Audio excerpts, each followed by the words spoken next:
It's a little bit different out here when you get Caitlin Clark treatment. It ain't so easy peasy getting to play one-on-one, getting to just do your thing how you want to do it, when you want to do it. It's a whole different world when you step into the spotlight and face the Caitlin Clark treatment. Because suddenly, it's not just about dropping buckets on a weak defense or putting up highlight numbers when no one's in your face. It's about surviving the pressure, the traps, the relentless doubles that don't let you breathe. And that's exactly where the so-called next big thing just crumbled. The mask slipped off, the carefully crafted media fairy tale unraveled, and the prophecy the league tried to sell us went up in flames for everyone to see. For months, we've been spoon-fed this narrative. Paige Bueckers, the golden child, the flawless superstar in waiting, the chosen one meant to inherit Caitlin's throne and carry women's basketball into a new era. But when reality checked in, when Seattle rolled out real WNBA defense, the hype didn't just stumble, it collapsed. This wasn't a coronation, it was an exposure, a demolition, a brutal reminder that hype melts fast under the lights. And now, fans everywhere are asking the question the media doesn't want to touch. Was Paige Bueckers ever really built for this? Or was she just another illusion waiting to shatter? The elevation of one Paige Bueckers. Oh, she's better than Caitlin Clark. I mean, stab me in the eye with a spoon, for Christ's sakes. Wow. So that's a thing right now. Last night, Paige Bueckers dropped 44 points. And we're going to look at a video that just dissects and exposes a lot of that shit. Let me tell you, it exposes a lot of stuff involving Paige Bueckers getting special treatment on the court. This was the night everything changed. The first time Paige Bueckers stepped onto the court and realized that the WNBA isn't a highlight reel playground, it's a battlefield. No more soft defenses, no more easy lanes to the basket, no more wide open jumpers to inflate her shooting percentage. This time, the storm made her feel what Caitlin Clark has felt since day one: constant pressure, suffocating defense, and the kind of physicality that doesn't just test your skills, it tests your heart. For months, the media fed fans a fairy tale that Paige was different, that she was the refined star who would outshine Caitlin, that she was the one destined to carry the league into its next chapter. They pushed the narrative so hard it almost felt inevitable, like a coronation waiting to happen. But when the lights were the brightest and Seattle turned up the intensity, the facade cracked. The smooth, efficient, untouchable Paige Bueckers was nowhere to be found. Instead, what fans saw was a player struggling to adjust, rattled by pressure, and shrinking under the weight of expectations. And in that moment, all the headlines, all the hype, all the next Caitlin Clark talk collapsed right in front of a national audience. She went off in a game against the Los Angeles Sparks, scoring 44 points, but the craziest part about that was her shooting percentage. She shot over 80% from the field, and I tweeted about that, and I was like, that's actually insane. Give props where they are due. Shooting over 80%, scoring 44 points is actually insane. But with this game, like, Paige Bueckers she put on a masterclass in scoring, and I think with that, these are some big numbers. For months, the hype machine has been running on overdrive, spoon-feeding fans a carefully packaged narrative straight out of a PR playbook. Paige Bueckers was painted as the inevitable star, the flawless prodigy who would not only follow in Caitlin Clark's footsteps, but actually surpass her. Every outlet jumped on the bandwagon: magazines, highlight shows, social media accounts, shoving the idea that Paige was the future of women's basketball, the next unstoppable force, the perfect blend of skill and composure. Headlines compared her to Clark at every turn, pointing to her polished game, her so-called efficiency, her poise under pressure.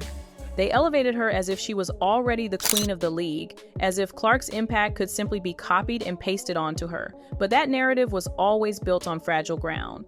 Numbers without context, style without substance. And when reality finally demanded proof, when Seattle turned the spotlight into a furnace, that glossy fairy tale collapsed instantly. Paige wasn't rewriting history. She was being exposed by it. The turning point came when Paige Bueckers walked into Seattle, still glowing from her 44-point explosion against the Sparks.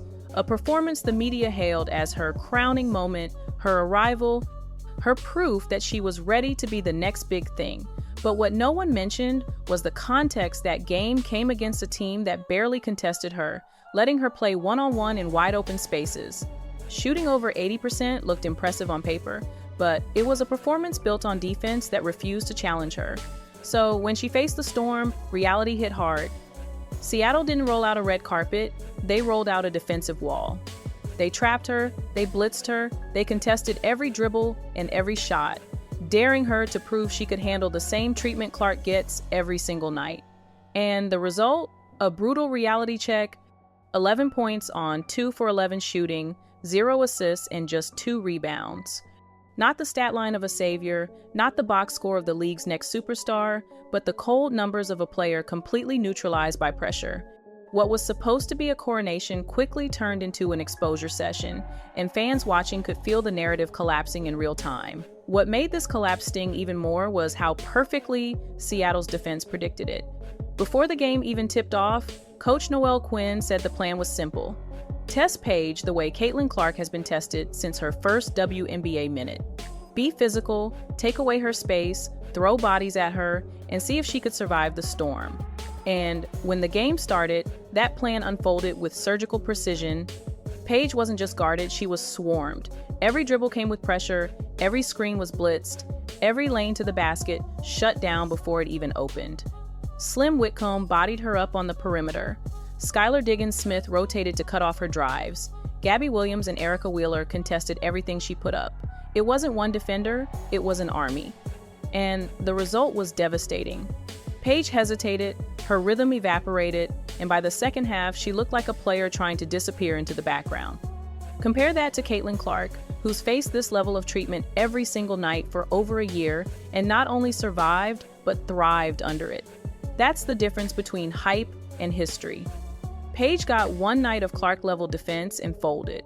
Clark has been living in that storm since day one and continues to shine. And here's where the contrast becomes undeniable. While Paige Bueckers wilted under one night of defensive pressure, Caitlin Clark has been carrying that weight since her first game in the league. The receipts are brutal. 17% of all flagrant fouls in the 2024 season were committed against Clark alone. Think about that, nearly 1 out of every 5 flagrant fouls in the entire WNBA was aimed at a single rookie. That's not basketball, that's a league-wide attempt to break her down. And yet, she never crumbled. She kept attacking, kept scoring, kept creating for teammates even when teams made it their mission to body her on every possession. Meanwhile, Paige, who had floated for weeks on soft matchups and kid glove treatment, finally got a taste of that physicality and immediately shrank. Her shooting vanished, her efficiency collapsed, and her playmaking was nowhere to be found. The difference couldn't be clearer. Clark turned the storm into fuel for her rise, while Paige looked like she wanted the game to end. That's the gap between hype and reality, and Seattle made sure the whole world saw it. The numbers tell the story better than any headline. Caitlin Clark's rookie year, nearly 20 points per game, over 8 assists, close to 6 rebounds, all while being hacked, doubled, and targeted like no rookie in history. Paige Bueckers' rookie year, just under 20 points, 5 assists, 4 rebounds. On paper, the stat sheets look close enough for analysts to spin a narrative that Paige was right there with Clark. But context destroys that illusion. Clark's buckets came against defensive schemes designed to stop only her, against defenders who fouled her harder and more often than anyone else in the league. Paige's numbers came under far softer conditions, open looks, late rotations, and opponents who didn't treat her like a superstar. The media conveniently ignored that difference, parading Paige's slightly higher field goal percentage as proof she was more efficient than Clark. But efficiency only matters when it holds up under pressure. Against Seattle, it didn't. 2 makes on 11 shots. 0 assists. That's not efficiency, it's a mirage collapsing under the spotlight. The truth is simple. Clark's stats were forged in fire, Paige's were built on comfort, and only one of those foundations can survive in the WNBA. And this is where the conversation shifts from numbers to impact, because what Caitlin Clark has done goes far beyond the box score. She didn't just put up stats, she transformed the league itself. She turned the Indiana Fever from basement dwellers into playoff contenders in a single year. She filled arenas that had been half empty for seasons, broke attendance records night after night, and forced networks to put women's basketball on primetime television because the demand was undeniable. Merchandise sales skyrocketed, ticket prices doubled, entire franchises benefited simply by being on the same schedule as Clark. That's generational impact. Paige Bueckers, on the other hand, hasn't moved the needle. The Dallas Wings drafted her #1 overall, handed her every opportunity, and still finished the season buried in mediocrity with one of the worst attendance records in the league. She wasn't lifting her team, she wasn't lifting the sport, and yet the media kept telling us she was the one, the chosen successor, the savior who would carry the WNBA forward. But you can't crown someone who hasn't earned it. Clark's greatness was proven in the fire of competition and the weight of expectation. Paige's hype was handed to her, and when tested, it evaporated. And that's the real problem. The media tried to manufacture a rivalry that never existed. They wanted another Caitlin Clark so badly that they elevated Paige Bueckers into a role she was never ready for. They cherry-picked stats, ignored context, and force-fed fans the idea that she was rewriting the sport before she'd even earned her place. But you can't copy and paste greatness. Caitlin Clark is once in a generation, the kind of player who bends the game to her will and drags an entire league forward with her. You can't fake that, and you can't replace it by crowning someone else after a hot shooting night. Seattle exposed the hoax, ripping the curtain back on all the hype and showing the world the truth. Paige Bueckers isn't the heir, she isn't the savior, and she isn't the player the media desperately wanted her to be. She's just another talented athlete who folded the moment the lights got too bright. And now, the fans know, they've seen the difference with their own eyes. There is no next Caitlin Clark, there's Caitlin Clark, and then there's everyone else. And so, the 22nd of August, 2025, won't be remembered as Paige Bueckers' coronation. It will be remembered as the night the hype machine finally collapsed. The night the WNBA and ESPN's carefully built fairytale came crashing down under the weight of reality. Because the truth is undeniable now. Caitlin Clark isn't just another player in this league. She is the league. She is the reason arenas sell out, the reason networks fight for broadcast rights, the reason the sport is reaching audiences it never touched before. And every time she steps on the floor, she faces the kind of pressure and punishment that would break most players, yet she still delivers greatness night after night. Paige Bueckers got one taste of that treatment, and she disappeared. That's the difference between media fabrication and generational talent. You can't fake greatness. You can't hand it out through headlines. You either have it or you don't. And Caitlin Clark has it in spades. The Paige Bueckers experiment is over, the illusion has been shattered, and the fans have spoken. There's no next Caitlin Clark. There's Caitlin Clark, and then there's everybody else. So what do you think? Did Seattle officially expose the biggest myth in women's basketball?